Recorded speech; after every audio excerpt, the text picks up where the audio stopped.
Hello, everybody. Nice to see you once again. Thank you for joining me. It's a blessing to be with you. We begin our theme today on circulation and the importance of moving energy, especially when energy seems to be stuck.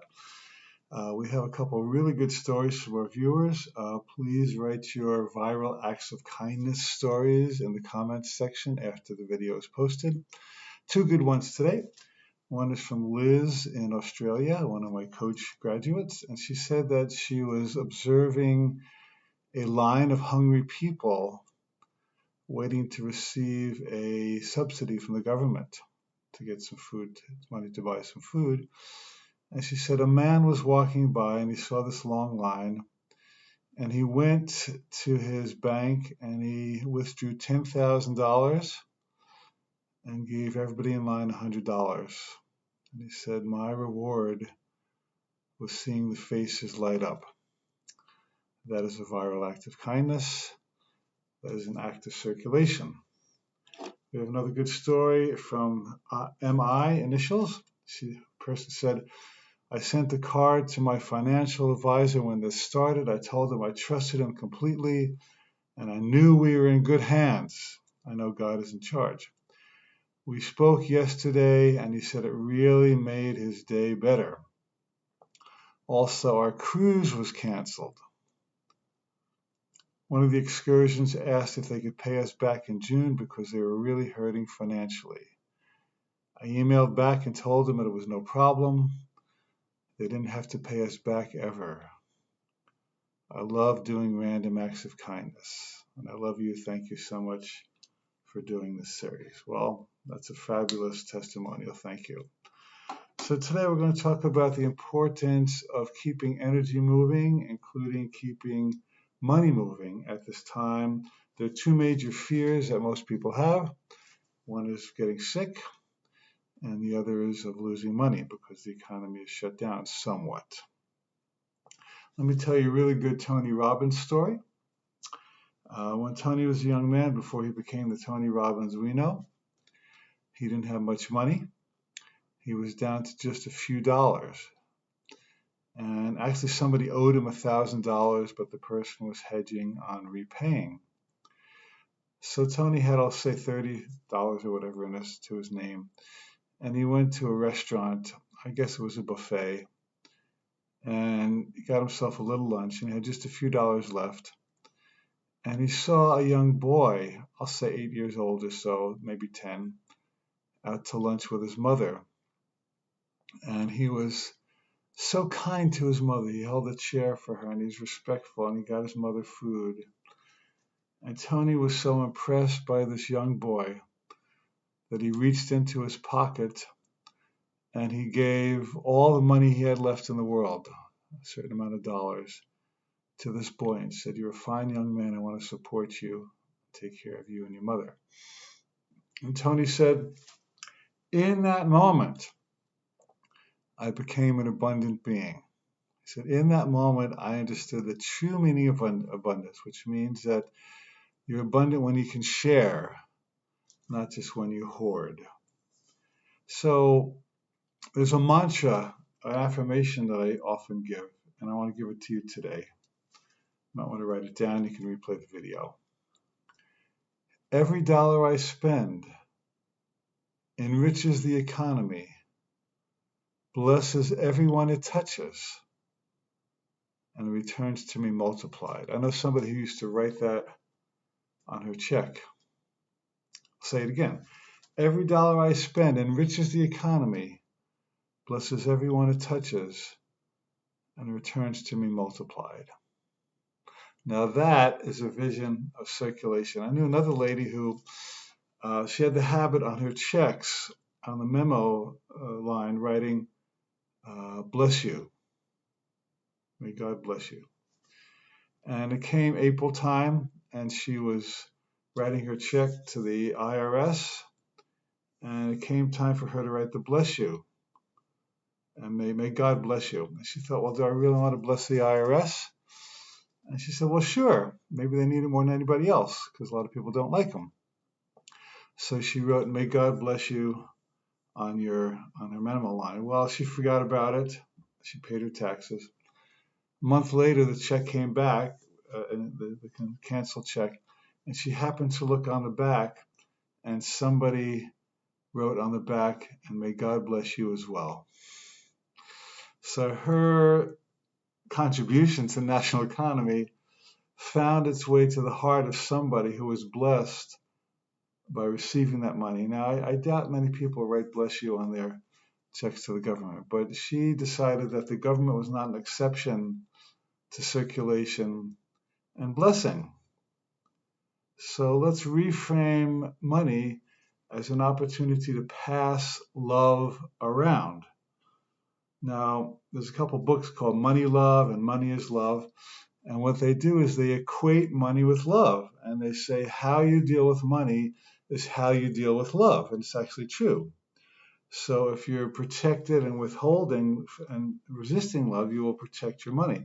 If you want to share love, you share your money. So this is a really, really, really, really, really, really good time to spend money now. And I know it may be scary because some of us have lost jobs and some have been laid off. And I'm not saying you should give all your money away, but I'm saying that this is a time to deny by action the belief in scarcity and prove that we can spend money now and enrich the economy, support local businesses. I have been making checks to charity of late because I want them to know that they're in good shape and no, I'm not abandoning them. You have your own ways of giving as well. Now let's expand this concept just a bit. So we think that our source of money comes from our job or the government or a spouse. And that may be true in a way, but really the way that money comes is from God. We said this the other day. So in olden times, medieval times, in Europe especially, they had gargoyles on the corners of buildings. Now, gargoyle is like a stone statue of a dragon or a bear or a lion. And the water would come off the roof into the gutter. There'd be a gargoyle at the corner of the gutter, and the water would pour, the rainwater would pour through the gargoyle's mouth down to the earth. Now, if you didn't know any better, you would think that the gargoyle was the source of water. And let's say one gargoyle's mouth got stopped up. You say, oh my God, water's not, we're going to be out of water. What do we do now? Well, if you just went down the roof a little bit, you would find another gargoyle which is not stopped up, and the water be coming through that gargoyle. So we don't want to get the channel for our good confused with the source of our good. And the source of all supply is God. The universe is your resource and your wellspring of abundance. It comes through people. Now, another analogy is somebody asks you, where do you get your water from? Well, it's my tap. Well, where does the tap get the water from? Well, there's a water tank in my house. Well, where does that come from? Well, there's a water supply at the city. Where does that come from? Well, there's a reservoir up in the mountains. Well, where does that come from? Well, it comes from God. The ocean and lakes evaporate and it makes clouds and it rains on the lake and it comes to you. So the very fact that you have drinking water is not because of the tap on your kitchen faucet, but it's because you are participating in a huge, than anybody understands system of abundance and supply and circulation. Now, when the economy shuts down, it's only because people get afraid. And we've said before that coronavirus is indeed a problem, but fear is a bigger problem. So what we want to do is peel away the fear so we can see reality clearly. A Course in Miracles says that the only reason you don't see reality clearly is because the veils, the cataracts, the onion skins of fear have fallen over your eyes. Now, what's the answer to that? Love. And love equals trust, and trust equals circulation, and circulation equals supply for everybody, and supply for everybody equals abundance, and abundance equals our natural state. God created the universe in utter abundance, not just enoughness, but extravagance. Now, where I live, we used to have a grove I used to go to that had mango trees in it. And we used to go down in mango season with a penknife and a little washcloth. We would sit underneath the mango tree and we would just eat these beautiful, gorgeous, fresh mangoes. It was just in a wild place until we couldn't eat anymore. Now, what I noticed also that there were plenty of mangoes that had fallen that no one ate. Maybe bugs got them, maybe little animals got them, but the universe was throwing off much more than it needed. A lot of those mangoes just went back to seed. So the universe, God, is not just sufficient, it's extravagant. And this is the vision that I invite all of us to hold when the economy seems to be shut down. That this is the time to hold a vision of abundance and know that the appearance of lack is just the appearance of lack. That A Course in Miracles tells us that lack is never real. Lack is a false idea in the mind of humanity. A sad story, but it's true, that when there have been famines, that most famines are caused by war. They're not caused by God. They're caused by people fighting. And there was a sad story that back when people were starving in Biafra, many wealthy and generous people, not necessarily wealthy, but generous people sent food. But the ships that the food was sitting on were sitting in the ports because war was keeping people from getting the food. Transport lines were shut down. So there was generosity, there was love, there was abundance, but fear, which is the cause of war, shut it down. So the antidote to fear is love. The antidote to resistance is trust. The antidote to protectionism is productivity. We're going to have another lesson on productivity soon. So who can you support with your money? And let's extrapolate this even more. There's so much more to circulation than money. You may say, well, I lost my job, I don't have much money. Well, I don't expect you to give any more than you have. But you can give support in other ways. You can call people and say, how you doing? I haven't talked to you in a while. You can go visit somebody. One of my friends was not abundant in money, but he was abundant in appreciation and generosity of compliments. And this guy, every time I met him, he thanked me for something. Thank you, Ani, my dear friend. Thank you for your wisdom. Thank you for your love. Thank you for your heart. And then we walk into a store. Thank you for serving me.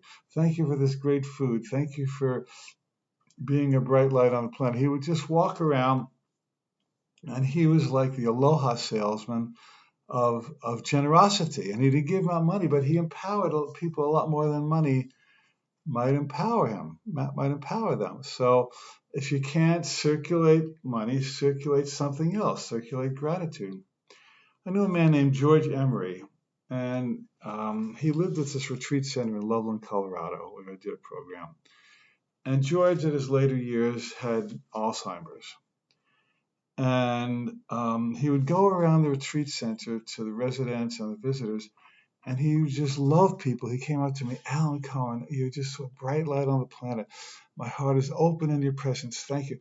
And I wasn't the only guy. He went to the next guy at the table, and people would make fun of him because all he did was go around and tell people, I love you. And I thought he was really more sane than a lot of people. He seemed to be mentally ill, but he was actually mentally quite healthy. So how about if you and I stepped into real mental health and began to circulate all kinds of things that other people are afraid of circulating? You know, we're going to get through this together because we're in this together. And I'm starting to hear more and more positive signs of things turning around because of you. Because you are among the small group of people who are choosing to hold the light at a time when other people are immersed in darkness. That's your job. That's everything you've ever lived for has prepared you for this moment. Your whole spiritual path has prepared you for this moment. And that's what we're doing. and we're going to come out shining, all because we're holding the high watch. That's all we're here to do at this moment. And it's going to work, and it is working. Love you lots. I will see you again tomorrow. Thank you for tuning in. Tell your friends. Say hi in the chat. Tell us where you're from. And big hugs and aloha to you.